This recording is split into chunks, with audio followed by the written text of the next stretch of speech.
everyone. Welcome to week 4 of 52 licks for 2020. This is going to be a Tony Williams lick. There's a couple of variations of it. We're going to start with the main one. So before we get into anything else, I'm going to break down both versions of the lick. The first one, I'm pretty sure the way he plays it is, it's essentially a Paradiddle-Diddle, except we're going to stick it with we're going to start with our left hand. So it is left, right, left, left, right, right. Except we replace the last two rights with a bass drum. Left, right, left, foot, foot. And then we put our right hand on the bell of the cymbal like this.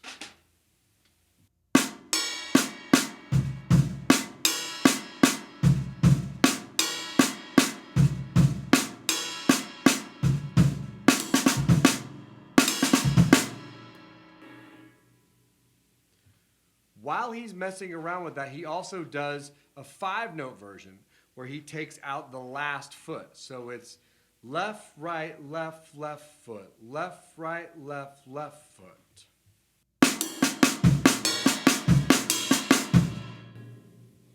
He messes around with both of those phrases. We're going to talk about a bunch of different ways to use them, but those are the licks themselves. There's some argument that he might have done it the other way around because it's a little easier to do your Paradiddle-Diddle if you start right-handed. I think the bell of the cymbal, from what I can tell, is on his right, so I think he's doing it left-handed just to make it extra hard, just because he can and most of us can't. So Tony plays this lick, or these licks, on his open drum solo on One Finger Snap. It's the very end of One Finger Snap off of Herbie Hancock's Empyrean Isles. It's an open drum solo, not in time, not at all connected to the 20-bar form. And as he's soloing, that kind of is like the centerpiece.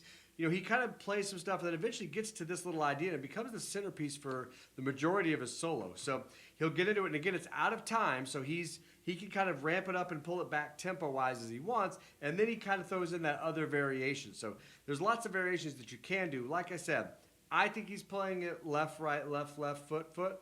He might play it right, left, right, right, foot, foot. Doesn't really matter. All that really matters is how can we use that as a piece of language that then to innovate on top of and get comfortable with that sort of like Tony-ish language where he really takes a lot of rudiments and kind of breaks them up and moves them over the kit.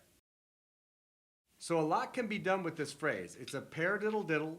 We replace the last two strokes of the Paradiddle-Diddle with the foot. Right then and there, lots of things you can do with it, which is basically just to move it around the kit. You know, in my little early demonstration, I did that. Just quickly, you can move this around the kit. I'll do it kind of slowly.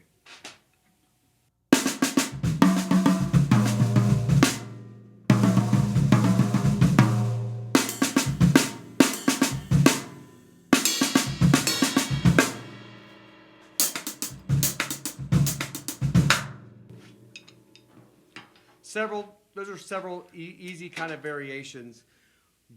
Once you just get comfortable with adding that foot in there, then try both versions of it, the right-handed and the left-handed. You can also do some kind of creative things, which is play paradiddle foot foot, or hi-hats, bass drum hi-hat.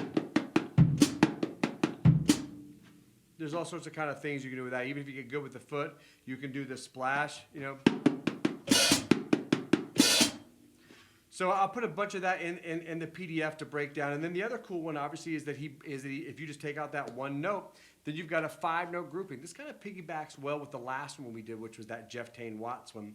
And here's another example of a 5. This is I'd mentioned before, you can kind of do paradiddle left foot. And that's kind of, what he does here. He plays, but it's backwards, right? Left, right, left, left, left, right, left, left foot, left, right, left, left foot, paradiddle. So we did paradiddle left, or you could do paradiddle foot. In this case, he's playing paradiddle foot, left-handed or right-handed. That alone creates a cool little 5-note phrase for you guys. Okay, it's a pretty simple one to discuss. Lots of different variations, lots of voicing things that we can do with it. I'll put all that in the PDF, but for now, just take the core of that lick and mess around with it. Listen to how Tony uses it on One Finger Snap. See how you can weave it into a bunch of different tempos, a bunch of different feels. Be creative with your voicings. Okay, see you on the next one. Good luck.